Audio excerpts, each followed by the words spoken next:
It is April 1945. The Reich that once stretched from the Atlantic to the Volga is collapsing into dust. Berlin, once the proud heart of Hitler's empire, is now a ruin of smoke and thunder. Day and night, the city shakes beneath the endless bombardment of Soviet artillery. Each explosion sends shockwaves through the ground, rattling shattered windows, collapsing facades, and filling the air with smoke so thick that daylight itself seems to die. Civilians move like ghosts through the rubble, clutching children, buckets of water, or a final scrap of bread. The streets that once echoed with marching boots now run with ashen silence. Above them, red banners edge closer with every hour. The Third Reich is dying, and everyone knows it, everyone except, perhaps, the man who built it. Beneath the ruined streets, hidden under layers of concrete and steel, lies the Führer bunker, a maze of narrow corridors, sealed doors, and flickering lights. Here, Adolf Hitler lived out the final chapter of his rule. 23 feet underground, there is no sunlight, no sense of time. The air is heavy and metallic. The whine of air pumps replaces the wind. The only rhythm is the distant thunder of artillery and the ticking of clocks that no longer mark real hours. The bunker is a tomb disguised as a headquarters. Secretaries whisper as they type, aides hurry down dim hallways carrying meaningless reports, and guards stand motionless at their posts, listening to the muffled world above collapse. Cigarette smoke and sweat cling to the air. The walls drip with condensation. Somewhere deep inside, in a map room illuminated by dying lamps, Hitler stands over a large wooden table. Spread before him are maps covered in colored pins and red arrows, symbols of divisions that no longer exist. He stares at them for hours, mumbling to himself, shifting pins, giving orders that will never be obeyed. His right hand trembles as he points to imaginary front lines. The once commanding voice that shook nations now cracks and fades mid-sentence. To the few who still surround him, Goebbels, Bormann, and a shrinking circle of officers, he remains the Führer. They still call him my leader. They still salute. But behind the gestures, the illusion has crumbled. They know the truth. The armies he commands are ghosts. The empire he built exists now only in his mind. Above ground, the Soviets close in from every direction. Marshal Zhukov's troops have reached the city limits, and each hour brings them closer to the Reich Chancellery. Berlin is burning from the east to the west. Its train stations are crushed ruins, its hospitals overcrowded, its streets filled with soldiers too young to shave fighting alongside old men too frail to run. Hitler's Germany is no longer an empire, it is a graveyard. Yet, in the bunker, reality bends around him. His aides deliver fabricated reports of phantom counterattacks. He still believes, or pretends to believe, that General Steiner will gather what remains of the northern forces and launch a final blow against the Soviets. He speaks of Steiner's counterattack as if it were already underway. But outside, there is no Steiner army. There are no reinforcements. There is only chaos. Even the SS divisions that once swore loyalty unto death are scattering. For the first time, whispers of surrender reach the bunker corridors. Officers exchange glances they dare not voice. Hitler's private world grows smaller by the hour. His meals are taken in silence. His health is failing, his hands tremble, his gait is stiff. The man who once stood before adoring crowds now shuffles through concrete halls in a tattered uniform, muttering to himself about betrayal and fate. Eva Braun, still loyal, still smiling for him, tries to bring moments of normalcy, tea, small talk, a gramophone playing old songs, but even she can feel the weight of death pressing against the walls.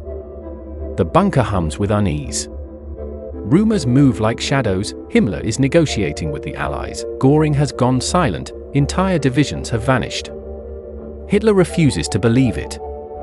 Each new report he dismisses as lies spread by cowards. His temper flares without warning. One moment calm, the next he's pounding the table, veins swelling, shouting at maps as if they had betrayed him. Those in the room stand frozen, afraid to breathe. Outside, Berlin continues to disintegrate. Fires burn unchecked, entire neighborhoods vanish overnight, and the air raid sirens that once warned of danger now scream without pause. The city that once represented Nazi power has become the perfect symbol of its destruction. Inside, the Führer's world is shrinking to the size of a single room. The man who dreamed of a 1,000-year Reich is now trapped in a bunker, surrounded by the ruins of his own making. And though he cannot yet admit it aloud, something deep within him has already broken. For years, Adolf Hitler had lived inside the myth of his own destiny. He believed himself chosen by fate, protected by history, untouchable by failure. Every defeat on the battlefield was explained away as temporary, every loss as a test of will. His ministers repeated the illusion until it hardened into dogma: the Führer cannot be wrong. Even as cities fell and armies vanished, propaganda films still showed him as the unbreakable leader, calm, decisive, eyes fixed on victory. But by the spring of 1945, that image had rotted from within. In the bunker, surrounded by concrete and fear, Hitler's control had become an echo of itself. The daily briefings were rituals, not strategy. Generals entered the map room knowing the numbers they carried meant nothing. Hitler refused to hear the truth, and so they fed him fragments of hope, lines on paper, imaginary units. He spoke of divisions that had been annihilated weeks earlier, of miracles that never came. Every word he uttered was a defense against reality. To admit defeat would be to admit that his grand vision, the Reich that was to last 1,000 years, had died in just 12. And so he clung to illusion, even as the walls trembled around him. The greatest of those illusions was the so-called Steiner counterattack. In mid-April, Hitler ordered General Felix Steiner to gather what remained of his forces north of Berlin and strike the advancing Soviet lines. It was to be, he declared, the decisive blow that would save the capital. His generals knew it was impossible. Steiner had no troops left, no fuel, no ammunition. The order was not a plan, it was a fantasy. But no one dared to say it. For days, Hitler spoke of Steiner's imminent assault as if it were already underway, describing movements that existed only in his mind. He imagined the Soviets driven back, Berlin rescued, the tide of war reversed. Even as the artillery above them grew louder, even as reports poured in that the Red Army had breached the city limits, he waited for news that would never come. When it didn't, he blamed betrayal. He accused his officers of cowardice, of conspiracy, of treason. The bunker became a theater of paranoia. He paced the corridors muttering names, convinced his generals had turned against him, that his destiny had been sabotaged by weakness. Yet outside the bunker, reality was brutally clear. The Red Army had surrounded the city from 3 sides. To the west, American and British forces had crossed the Rhine and were sweeping through central Germany. Hamburg had fallen, Nuremberg was gone, Munich under siege. Entire columns of refugees stretched for miles along the roads, fleeing from an enemy they had once been taught to hate. The empire that had once swallowed Europe was now being swallowed in return. Still, in his underground world, Hitler pretended command. He issued decrees to non-existent armies, demanding counterattacks from divisions that no longer answered the radio. His staff wrote down every word, because that was what they had always done. To question him was to risk his wrath, to obey him was to participate in delusion. The bunker's atmosphere thickened with silence. Officers avoided eye contact, secretaries wept in private, guards whispered about escape. And yet, despite the fear, some still believed. Goebbels, the loyal propagandist, still spoke of miracles, of destiny's turning wheel, of the Führer's inevitable triumph. He assured Hitler that the German people would endure, that the world would one day understand his vision. But even Goebbels' voice had lost its conviction. Behind the slogans was exhaustion. He had seen the photographs, the cities reduced to rubble, the faces of starving children. The Reich he helped build was collapsing into madness, and he was trapped in it. Inside the bunker, Hitler began to show the strain. His hands trembled constantly now, his body hunched and frail. The medication Dr. Morel fed him daily kept him moving, amphetamines, sedatives, injections for pain, but the effect was grotesque. He would rage for hours, then sit motionless in silence, staring at nothing. His eyes had lost their focus, his sentences trailed into whispers. Witnesses later said it was like watching a man dissolve while still alive. And yet, despite it all, he could not let go of control. He obsessed over details, troop placements, fuel shipments, orders for imaginary divisions, because control was all he had left. To rule meant to exist, to lose control meant to vanish. He dictated messages to phantom commanders, demanded oaths of loyalty, and forbade any talk of surrender. He insisted that Germany must fight to the last man, that every soldier, every child, must resist. He spoke of heroism, but what he demanded was sacrifice. The more the Reich collapsed, the more he demanded it bleed. Even in his isolation, he imagined history watching him, judging him, and he refused to show weakness. He still saw himself as the central figure of a grand epic, the man who would rise from defeat as Frederick the Great once had. In his office hung a portrait of the old Prussian king, the conqueror who had turned near certain defeat into victory 2 centuries earlier. Hitler often stared at it in silence, as if waiting for the spirit of history to intervene once more. But there were no miracles left. Only the sound of distant explosions, the dripping of condensation down the concrete walls, and the muffled cries of a city in its death throes. The illusion of control was crumbling, but Hitler clung to it with both hands. Because if the illusion died, then so did he. By the 3rd week of April, the walls of the bunker had grown tighter, the air heavier, and the circle around Adolf Hitler smaller. What had begun as a war council was now little more than a funeral vigil. Each day brought fresh reports of disaster, and each night, fewer men came to deliver them. Among those who remained, whispers began to circulate, whispers of surrender, of negotiation, of betrayal. For a man who had built his empire on loyalty, betrayal was the one thing Hitler could not forgive, and it came not from his enemies, but from within the ranks of his oldest followers. The first crack came from Hermann Göring. Once Hitler's chosen successor, Göring had spent the early years of the war basking in luxury while his Luftwaffe crumbled. By 1945, his name was a joke among soldiers. Yet, in the final days of April, Göring saw what Hitler refused to see, that Berlin was lost.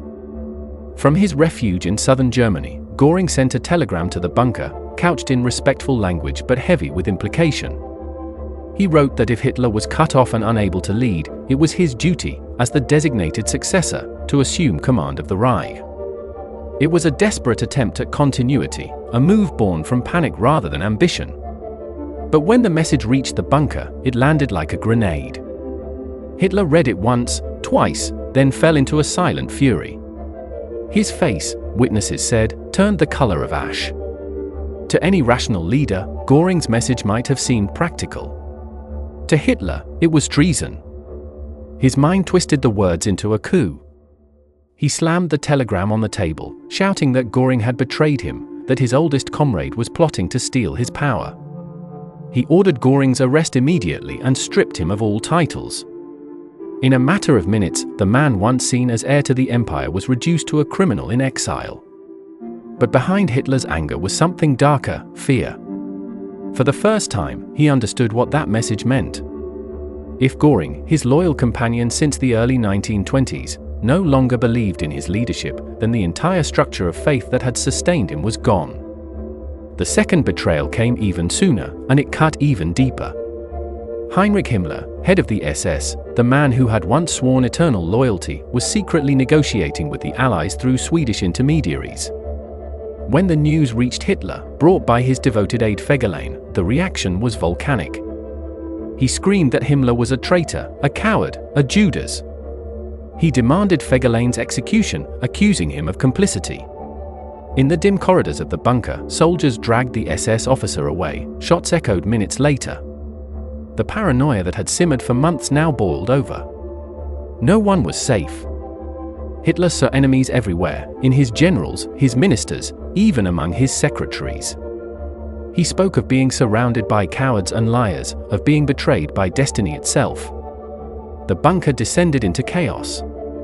Orders and counter-orders flew. People avoided the Führer's presence unless summoned, and when they were, they stood stiff with terror. His face had become pale and sunken, his hair grey and greasy, his eyes darting, hollow. He no longer resembled the man who once hypnotized crowds with fiery speeches. Now his voice cracked, shrill, almost pleading. The myth was dissolving in real time. Outside, the thunder of artillery never stopped. Soviet forces were now only blocks away. The smell of burning oil and brick seeped through the ventilation shafts. Each tremor of the earth sent dust raining from the ceiling. But inside, the true collapse was psychological. With Göring and Himmler gone, Hitler's circle was reduced to a handful: Goebbels, Bormann, and a few faithful officers who no longer believed in victory but feared to show it. Every conversation revolved around betrayal. He ranted that the German people had failed him, that the army had disobeyed his genius, that fate itself had turned traitor. What none of them dared to say was that it was he who had failed them all. The once unstoppable leader had become a prisoner of his own delusions, trapped in a maze of anger and denial. His generals, those who remained, begged him to escape south to the Alps, where a so-called national redoubt could prolong the fight. But Hitler refused. "I will not run like a coward," he declared. "If the war is lost, I will not outlive the defeat of Germany." His words hung heavy in the stale air. Those around him realized then that he had chosen death. From that point on, the bunker was no longer a command post, it was a tomb. Every day, new rumors arrived of cities surrendering, of units laying down arms, of Soviet troops flooding into Berlin streets. Still, he clung to the illusion of control, issuing meaningless orders to divisions that no longer existed. His delusions had narrowed to a single thought: the world had betrayed him, and he would take it down with him. And so, surrounded by those too afraid to leave and too broken to protest, Adolf Hitler began the final descent into his own end. On April 22, 1945, the illusion finally shattered. In the map room of the Führer bunker, the last fragments of Hitler's fantasy crumbled under the weight of truth. Reports arrived confirming what his generals had long feared but dared not say aloud: Steiner's counterattack had never happened. The divisions Hitler counted on were gone, scattered, captured, or dead. There would be no miracle, no rescue, no turning of the tide. For a moment he stood motionless, staring at the map spread before him, the red lines of his army swallowed by Soviet arrows. Then, without warning, the fury erupted. Witnesses would later call it the most terrifying moment of the war, not for what it meant militarily, but for what it revealed of the man who had ruled Germany. Hitler's voice rose to a shriek as he struck the table with his fists, veins bulging, face contorted. He cursed the generals as cowards, traitors, incompetents. He screamed that the army had betrayed him, that the SS had failed him, that everyone had conspired to destroy the Reich. His body trembled violently, his hands shook uncontrollably. No one moved. The walls seemed to vibrate with his rage. Outside the room, secretaries pressed their hands over their ears, listening to the muffled roar of the collapse. When the outburst finally subsided, the silence that followed was heavier than the explosions above. Hitler sank into his chair, breathing hard, his eyes unfocused. "It's over," he whispered. "The war is lost." For the first time, the words were spoken aloud. No one answered. The air in the bunker felt suddenly colder, as if those words had stripped away the last warmth of denial. Slowly, he ordered everyone out of the room. When his aides returned, minutes later, they found him slumped, pale and trembling, his voice low, almost detached. He no longer raged, he merely repeated that the war was lost and that he would stay in Berlin to face his end. The decision had been made, not in defiance, but in exhaustion. From that day forward, the bunker moved in slow motion. Hitler no longer discussed strategy, he spoke instead of death, of loyalty, of destiny betrayed. His meals went untouched. He wandered the corridors at night, whispering to himself, pausing before the portraits of Frederick the Great as if expecting counsel from the dead. Outside, the Soviet advance thundered closer. Every hour, the detonations grew sharper, the ground trembled harder. Inside, the staff clung to mechanical routines, typing orders, answering phones that no longer connected to anyone, saluting a leader who no longer led. Secretaries wrote farewell letters home, soldiers drank in silence, and Goebbels rehearsed speeches he would never deliver. The bunker smelled of oil, smoke, and despair. Occasionally, Hitler summoned his officers, demanding reports on units that had ceased to exist. They brought him fabricated numbers, invented divisions, anything to fill the void. He listened with an expression somewhere between belief and indifference. The once master of orchestration now moved like an actor repeating lines in a play long past its closing night. His physical decline mirrored the ruin above. The tremor in his left hand had worsened, his walk was unsteady. Dark circles framed his eyes. He spoke of fate and justice, but the words were hollow, drained of conviction. Those who looked at him saw not the Führer of old but a frail, shrunken man trapped inside his own legend. Eva Braun tried to maintain a sense of normalcy, small dinners, polite conversation, laughter that echoed falsely off the concrete, but even she could feel the end pressing in. Outside the reinforced doors, Berlin had become an inferno. Soviet tanks clattered through the streets, flamethrowers turned buildings into towers of flame, and the sky glowed orange through the night. The people of Berlin, once commanded to fight for the Reich, now fought only to survive. Inside, the once invincible dictator could do nothing but listen as the empire he built disintegrated around him. His generals no longer argued strategy, they argued over who should attempt escape. Some begged him to flee south to continue resistance, but he refused. "My decision is final," he said quietly. "I will not leave Berlin." Those words sealed the bunker's fate.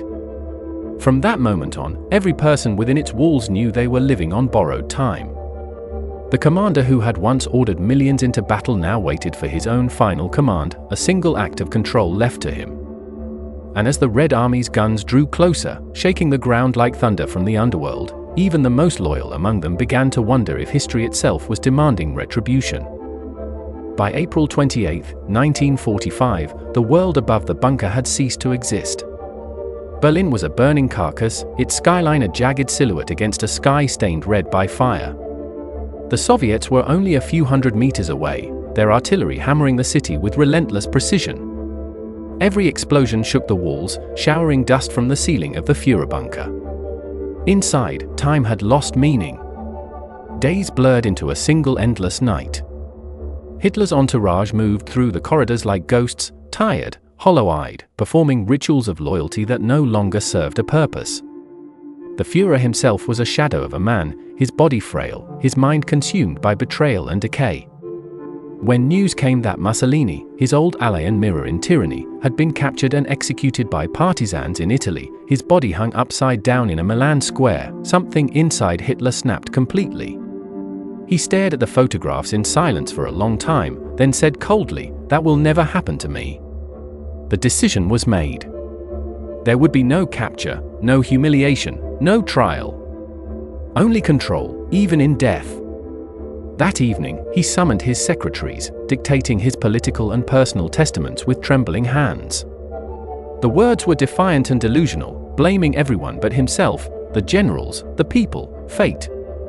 He insisted the war must go on, that his death should be seen as a sacrifice for Germany's future. His final message was a denial of responsibility, an echo of the lies that had built his empire. Afterward, he met with Goebbels and Bormann, thanking them for their loyalty. His voice was calm, almost gentle, as if he had already crossed a line between life and oblivion. Eva Braun remained by his side, smiling faintly, trying to make light of what they both knew was coming. She had refused every chance to flee. "I will not live without you," she had said, and Hitler, perhaps for the first time in years, seemed to believe her. On the night of April 29, in the flickering light of candles and artillery flashes, Adolf Hitler married Eva Braun in a brief, surreal ceremony. The witnesses signed the papers with trembling hands while distant explosions punctuated the vows. There was champagne, even laughter, small, brittle sounds that broke the suffocating tension for a few moments. It was the final illusion of normalcy in a world collapsing into ruin. The newlyweds retreated to their private quarters while the others lingered in silence, drinking to a future that no longer existed.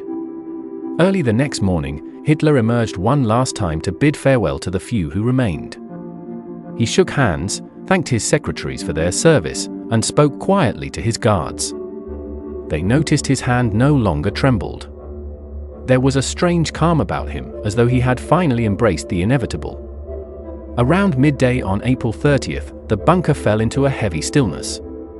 Outside, Soviet shells crashed closer, their impacts shaking dust from the walls. Inside, Hitler and Eva retired to his study.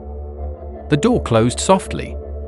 Moments later, those waiting in the corridor heard a muffled crack, a single gunshot, sharp and final. When they entered, the scene was as quiet as death itself. Hitler sat on the sofa, his head slumped, a pistol still in his hand. Eva lay beside him, motionless, a faint smell of cyanide in the air. The prophecy had fulfilled itself. For a long moment, no one spoke. Then the bodyguard, obeying prior orders, wrapped the bodies in blankets and carried them up the narrow staircase to the garden above. The courtyard was a wasteland of rubble and smoke. Soviet shells burst nearby as the small group doused the corpses in gasoline and set them alight. Flames consumed the remains of the Reich's master, flickering against the grey sky like a funeral pyre for an empire built on lies. Inside the bunker, no one cheered, no one mourned. The silence was complete. Some wept quietly, others stared blankly, as if their minds had emptied with the man's death. Goebbels and his wife poisoned their 6 children the next day, then took their own lives. One by one, the remaining officers fled or surrendered to the Soviets. Above them, the Red Army stormed through Berlin, raising the hammer and sickle flag over the Reichstag, a symbol that would echo across the world. Below, in the concrete tomb where the Third Reich had died, only smoke and echoes remained. The war in Europe would end within a week, but the ghosts born in that bunker would haunt history forever. When the gunfire finally stopped, Berlin was no longer a city. It was a wound carved into the heart of Europe. Smoke drifted above the ruins where streets once ran, and the stench of death lingered in every cellar. The Third Reich had not fallen with a thunderclap of glory, but with a whisper of disbelief. Inside the bunker, the survivors moved like sleepwalkers, their faces grey with exhaustion and fear. Goebbels, the minister of propaganda, refused to flee. He gathered his wife and 6 children in a side room, whispering prayers over them as the walls trembled with the last bombardments. One by one, the children swallowed poison. Then he and his wife followed. It was not loyalty. It was obsession. Above them, Soviet troops advanced street by street, fighting for every intersection, every pile of rubble. On May 2, 1945, the last defenders of Berlin surrendered. Red banners rose over what was left of the Reich Chancellery.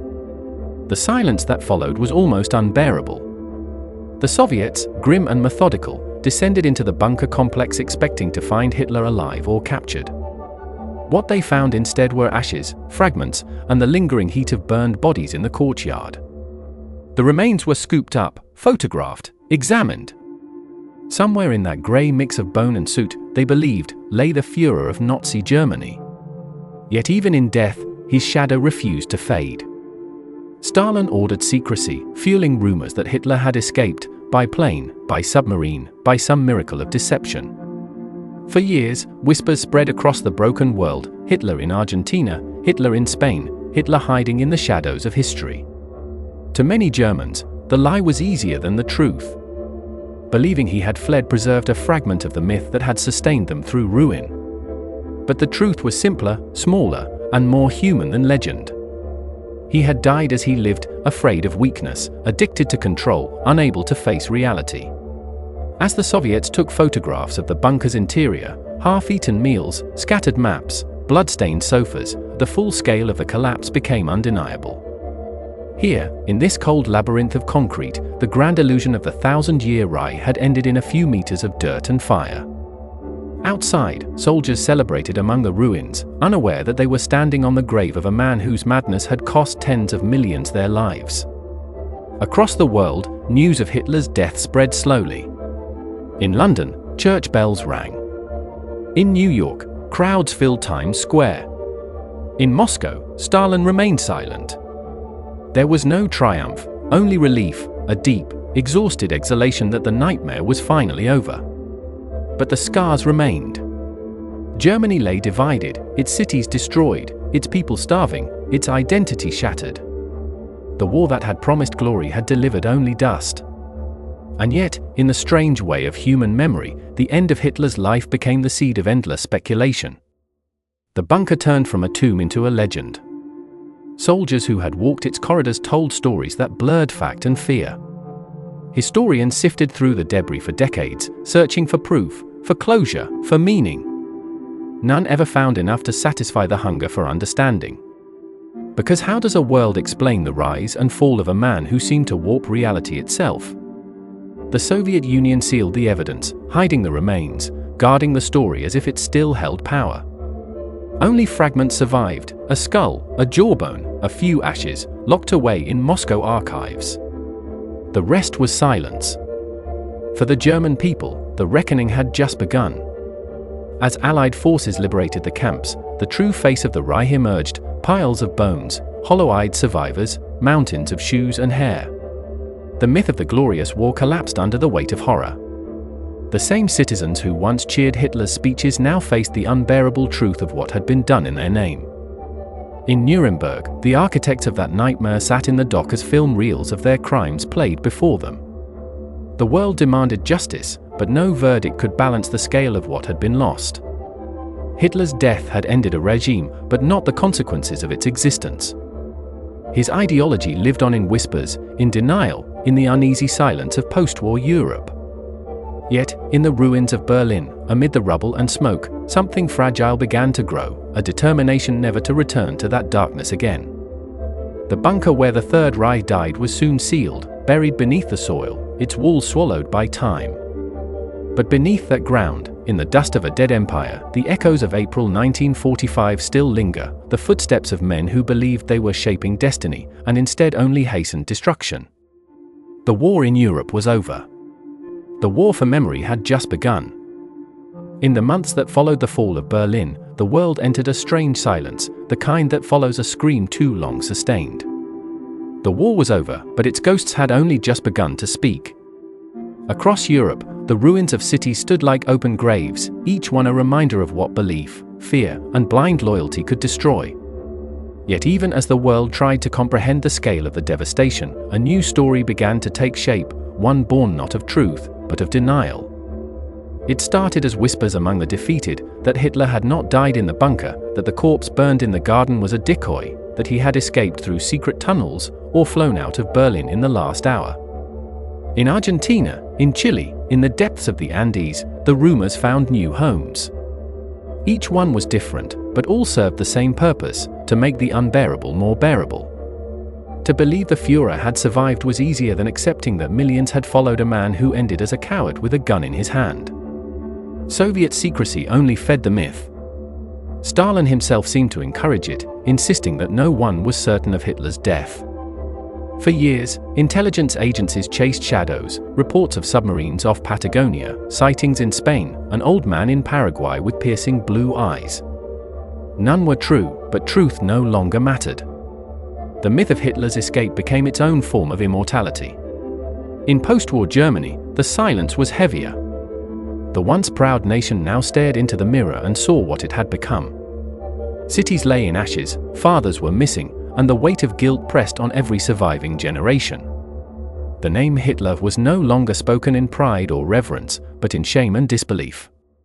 Yet his image persisted, in newsreels, photographs, the whispered memories of those who had seen him in his final days. Historians began to unearth the records, the diaries, the testimonies, trying to separate the man from the myth. What emerged was not a monster of legend, but a human being, and that, perhaps, was the most terrifying truth of all. He was not a supernatural evil, not a demon born from the abyss, but a man who convinced millions to surrender their humanity for his illusion of destiny. The real danger was not his madness, but how easily it had become contagious. In films, books, and testimonies, his story became a mirror through which the world examined its own reflection. Decades passed, the bunker vanished beneath new buildings, the ashes of the Reich scattered by time. Yet every generation returned to that dark room beneath Berlin, asking the same questions: how did it happen, and could it happen again? The myths continued to shift, reshaped by fear and fascination. Some sought to humanize him, to find logic in his delusion, others turned him into a symbol of pure evil, stripped of all complexity. Both versions missed the point. The truth of Adolf Hitler was not found in the man himself, but in the millions who believed him, the machinery that enabled him, and the silence that followed him. The lesson was never about his death, but about how easily people surrendered to the idea that one man could define their fate. In the post-war years, as Germany rebuilt, The ruins became memorials, the bunkers became warnings, and the memory of 1945 transformed from trauma into testament. The 1,000-year Reich had lasted barely 12, but its shadow stretched across a century. In the end, Hitler's legacy was not the empire he built, but the ruins he left, a living monument to the fragility of truth in the hands of power. And though his voice was silenced, its echoes lingered in every dictatorship, every cult of personality, every lie told in the name of destiny. The world learned that evil does not vanish with a single gunshot, it adapts, hides, waits. That is why history remembers not just the man in the bunker, but the silence that followed him. A silence that warns, even now, that the greatest threat is not one man's madness, but humanity's willingness to believe it. The war ended, but the silence it left behind was louder than the guns that preceded it. Across Europe, the spring of 1945 brought no joy, only exhaustion. Cities lay flattened, their cathedrals roofless, their streets filled with the echoes of a world that had torn itself apart. The victors walked among the ruins, trying to understand what victory even meant. The defeated stared at the ground, unable to speak the words that history demanded of them. In Berlin, flowers grew through the cracks of the Reich Chancellery's shattered courtyard, where the flames had once devoured their master. The bunker was sealed, flooded, and forgotten, but the memory of what had happened there refused to stay buried. Reporters, soldiers, and survivors all tried to capture the meaning of that moment, the death of a man who had once demanded the world kneel at his feet. Yet the true ending was not in his death, but in the silence that followed it. The silence of cities mourning the dead. The silence of mothers who never found their sons. The silence of a generation forced to confront its own reflection. For in that stillness, the world began to reckon with what it had become. The Nazi dream had died not with a shout, but with a whisper, and in that whisper was the sound of truth finally reclaiming its place from the lies that had drowned it. History would record the facts, the dates, the battles, the numbers, but what lingered were the faces, the stories, the scars that would never fade. From the ashes of the Reich rose a new world, divided by ideology, scarred by memory, but determined, somehow, to move forward. The image of Hitler's end became both warning and exorcism, a reminder that every empire built on fear eventually consumes itself, that every lie repeated long enough collapses under its own weight. Decades later, the ruins of Berlin would rise again, rebuilt from concrete and resolve. Children would play where tanks once rolled. Tourists would walk where soldiers once fell. But beneath their footsteps, deep underground, the ghosts of 1945 would still whisper, reminding the living that power without truth leads only to ruin. The fall of Hitler was not just the end of a dictator, it was the end of illusion, the moment when humanity saw, in brutal clarity, what happens when one man's madness becomes a nation's faith. And though time has dulled the sound of that final gunshot, its echo remains, not as fear, but as a warning. Because history, if forgotten, does not die. It waits. It listens. And when the world grows silent again, it speaks.